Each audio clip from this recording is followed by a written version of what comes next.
Alek, grabe init. Hi guys! Dito. O nga pala, hindi pa natin kami sa mall kasi super init. And yun na nga, na-scam kami dun sa binok namin na Airbnb, walang air conditioning o AC. Grabe ang init, guys. Parang second heat of heat wave dito sa Europe. Para kang walang sinabi yung walang sinabi ang UAE sa init. I mean, UAE tumataas ng 40 degrees, 52, pero nakakalabas ka dito, grabe iba. Parang ang lapit-lapit tong araw. So ngayon, maaga natapos si Albert sa trabaho, maglilibot muna kami. So since mainit sa labas, may pupuntahan sana kami outdoor. So magpupunta muna kami sa mall para magpalamig. Outdoor? Hindi outdoor nga, mamaya yun sa hapon. Pag medyo lumamig-lamig na. Oh guys! So sa ngayon, pupunta muna kami sa mall para magpalamig kasi ang init. Dito na kami sa mall. Yan. I want to have a look. Yung Sephora. Ano yung napili mo? I'm gonna get this one. It's pink and I'm gonna get the purple one for Ate Joy. Bibilan mo ulit sa Ate Julia mo. Yeah. Ganyan yan pag may nasa shop. That's good. She always think about her Ate Julia. Yung sa Ate Julia niya, yung pinsan niya sa Pilipinas, bestie niya. So pag bumibili yan, she will think like what I can buy for Ate Julia. At saka pera niya guys, yung binibili niya. Hindi ako bumibili niya. Yung ipon niya. Alek, di ba ipon mo yan? Uy. Hi guys! Diba ipon mo? Ano yung pinambibili mo? Pera mo? Own money?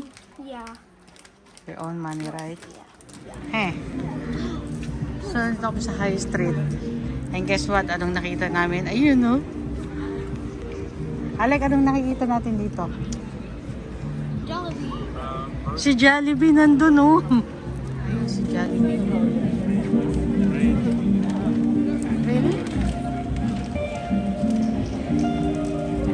Pre-unlimited. Oo nga, oh. Unlimited ang credit.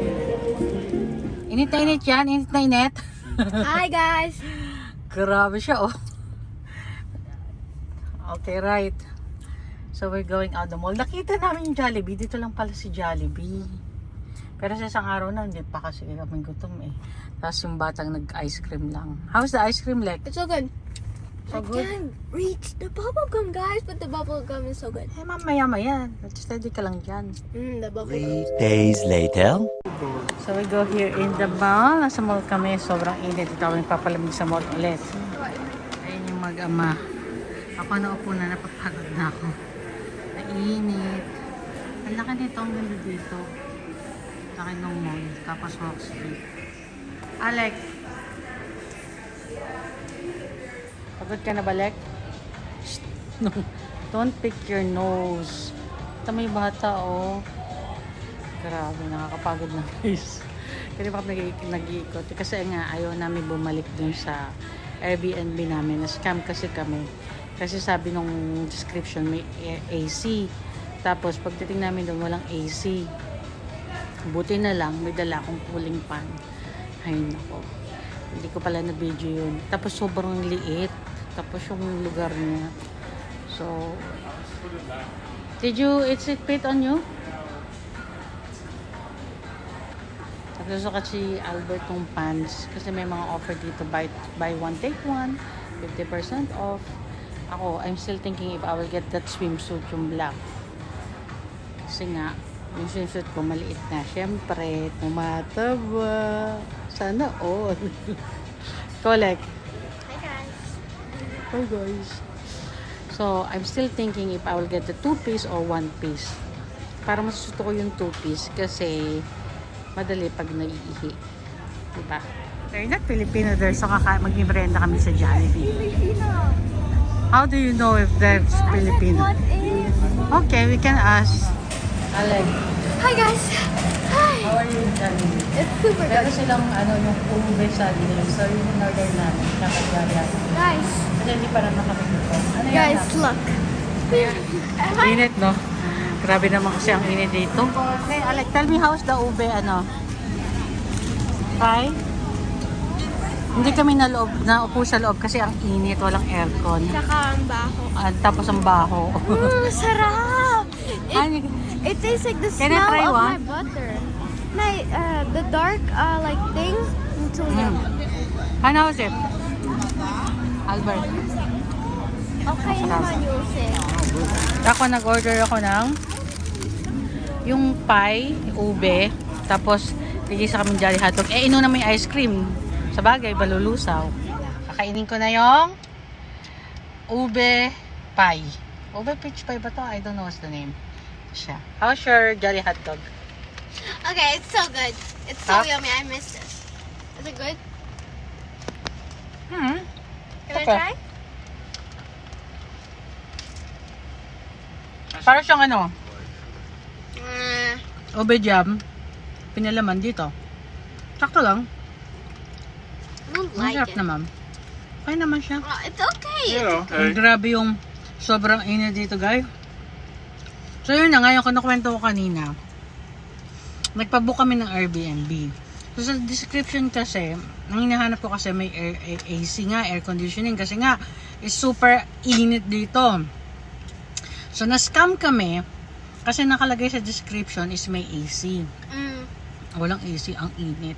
Eh these days is like 33, 34 degrees. So sasabihin nyo, hindi yun mainit. Iba yung init sa Pilipinas, iba yung init dito sa Europe, iba rin yung init sa Middle East. I've been in Middle East for 20 years. Sa Dubai. Sa Dubai, nakakapag-workout pa ako sa labas ng 40 degrees. Dito sa Europe, yung init niya, alam mo yung pag lumabas ka na may araw, yung para kang sinusunog ng buhay. Tanyo. Ganon yung init. At tapos ang taas ng humidity. So hindi mo talaga tatagalan. Sa taas ng humidity niya, pag lumabas ka, yung parang hindi ka makahinga. Ganon yung init dito. Iba yung init niya, guys, compare sa Pilipinas. Kasi may nakikita akong post, nagkakape pa, 40 degrees. Yeah, syempre, iba yung sa Pilipinas. Sa Dubai nga, nagkakape rin kami ng 40 degrees. Umiinom pa kami ng alcohol. Sa Europe, hindi. At saka, ang nakakaawa sa Europe, yung matatanda, yung mga senior citizen. Kasi, malbawa sa Netherlands, first time na uminit ng ganong kainit. Ang matatanda, ang mga senior citizen doon, hindi pa nila naranasan ng ganong init. And sa kanila, ayaw din nila ng air conditioning kasi iba yung dating sa kanila. Syempre mga senior na. Plus, yung bahay sa Europe, guys, design siya sa pangmalamig na klima. So imagine mo mainit, puro semento yung bubong mo. Maranasan mo. Ewan ko na lang. Anyway, Guys, what if you have a house, like when it's summer, you can change it into like something, like you can change it into no roof, and when it's winter, you can change it sarap, into a super thick roof. ang daw. Meron siyang parang buko sa loob. Parang siya may coconut. Sarap. Yeah, there is coconut. May coconut siya sa loob.